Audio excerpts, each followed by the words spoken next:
Hi, just 3 mics this time.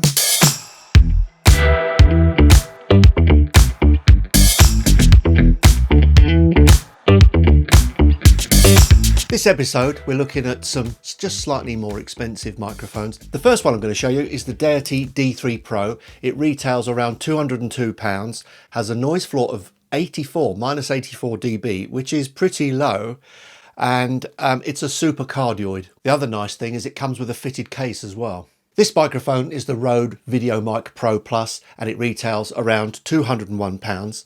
And the thing is, with both of these microphones, they both have 20 dB gain, although actually the Rode is a bit louder than the Deity. It's described as a line gradient microphone, and it has an extremely low noise floor of minus 14 dB. That translates actually to a noise floor with the Deity of 80 dB, where the Deity is claiming 84. Now, the Rode differs from the Deity in that it has a treble boost, and it also has a safety track feature. You can also take the sound down by minus 10 dB as well. By the way, the dead cat on here doesn't come with the Rode microphone. This one is the Sennheiser MKE 600, and it retails for about £249, so it's a bit more expensive than the other two. There's nothing fancy about this microphone at all, really. There's nothing added, no bells and whistles, except that it runs on phantom power, or it can be run on an AA battery. It has a low bar pattern, so again it's a good shotgun pattern, and a signal to noise ratio of minus 15 dBA. To line it up with the others, that comes to a dBA value of minus 79 dB. No input boost, but there is a low cut switch on here. Perhaps the money has gone more into the quality of this microphone rather than with all the fancy gizmos and things. We'll see. The biggest problem with all of these mics is that they work fantastically from the front because they are forward directional, and that's fantastic for any camera. But the problem comes if you want to speak as the operator behind the camera. As soon as you start speaking, your speech is going to differ in sound from the people at the front. It becomes much more bassy very often and very much more muffled. With all microphones, no matter what the cost is, no matter what they are, the secret is get the microphone close. So here's the sound of all three at close quarters. This is the loudest of the mics. This is the Rode VideoMic Pro Plus. Again, still very, very windy, being held out of shot, handheld, and again, one of the better positions to get a microphone if you can get it there outdoors, or even better if you can boom it, but outdoors that can be a little bit bulky. So again, you're free to move around with your microphone, and it doesn't change the sound in any way. So this is the Rode being held close to the mouth in order to maximize the possibility for good sound.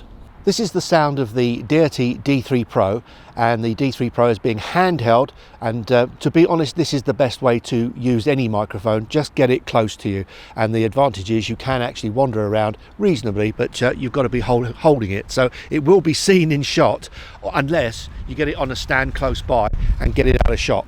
But that's the Deity D3 Pro, and it is actually very windy at the moment. This is a sound test of the Sennheiser at close quarters. Now it's being handheld, rather like a handheld microphone, underneath the camera just pointing up at me, and this does give you the advantage of being able to get away with the microphone without the sound drastically changing. So this is the Sennheiser at close quarters, and I can then whip it down underneath the frame so you can't see it, and hopefully it gets a reasonably good sound in these kinds of conditions. Now, a shotgun mic is designed to reject sound from all around it, and also a little bit from the rear, although it tends not to be so good from the rear. So generally it will reject sounds from the side and pick up mostly from the front. So although I've said that these microphones are not designed to be used as telescopes, as long distance microphones, that's not what they're designed for at all. Their design is to reject sound, but having said that, they do a better job than an Omni at picking sounds up further away because they reject the sound around. So in the next 3 samples, I'm using the mic at a medium kind of distance. Particularly listen out for the sound of the traffic in the background. This is the sound of the Rode VideoMic Pro Plus, a distance of about 3 feet outdoors, and this one is actually very good at isolation. It's quite windy out here, so there may be a little bit of wind noise going on there. I can see the microphone shaking, but this is the sound of the microphone from the front. Now I'm just going to go around to the side.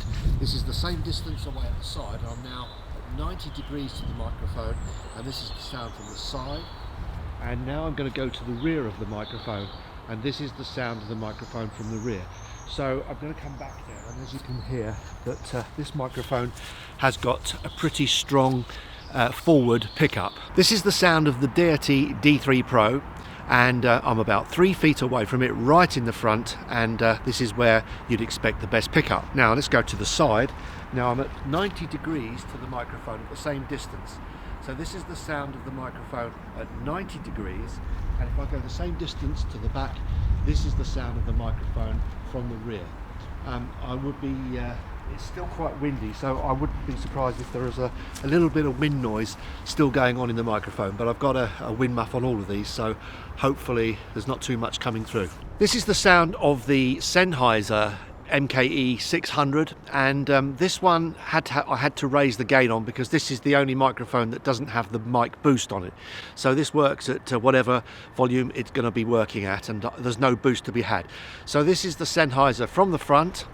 This is the Sennheiser now from the side. I'm now on the side of the Sennheiser, so same distance away, about 3 feet. And this is the Sennheiser on the rear. Again, I'm the same distance away from the microphone on the rear. So the Sennheiser is the only one of this little collection that doesn't have a mic boost on it. So as I keep saying, the secret of every microphone, whether it's expensive, thousands of pounds, or whether it's a £20 mic, is keep it very, very close. Having said that, here are some examples of me being filmed further away, 20 feet or so. And again, listen out to the background for the rejection rather than just how it's picking up my voice. And the secret to a good shotgun is hopefully the better ones will reject the side. This is how the road sounds from much further away, and at this distance there's going to be a little bit more background noise, but it'll probably still be picking me out quite nicely because it's a very good mic at picking things out from the front end. So that's the Rode Video Mic Pro Plus from quite a distance away. I would say I'm about 15 to 20 feet away. This is the Deity D3 Pro from a distance about 15 to 20 feet away. Again, I would expect the background noise to be raised, but you can now hear whether it's picking up maybe a little bit more of the noise from the side where the traffic noise is coming from, or a little bit more of the bird sounds. So this is 15 to 20 feet away on the Deity. This is the sound of the Sennheiser from 15 to 20 feet or so away. Again, as you would expect, the noise of the surrounding traffic down on the road there is going to be greater because I've had to raise the gain, and perhaps any noise from the birds or whatever, or the wind actually. But this is the sound of the Sennheiser at a distance between about 15 to 20 feet away. So once again, thanks for coming onto my channel and watching this, and if you like it, please subscribe, bang the old bell, come back next time, and hope you enjoyed this. One thing, I need to apologise about the wind problems on the video, but at the moment in this country we have to dodge in and out of the weather, and it can be really problematic to find a good time to film. Cheers for now, hope to see you soon. Cheers.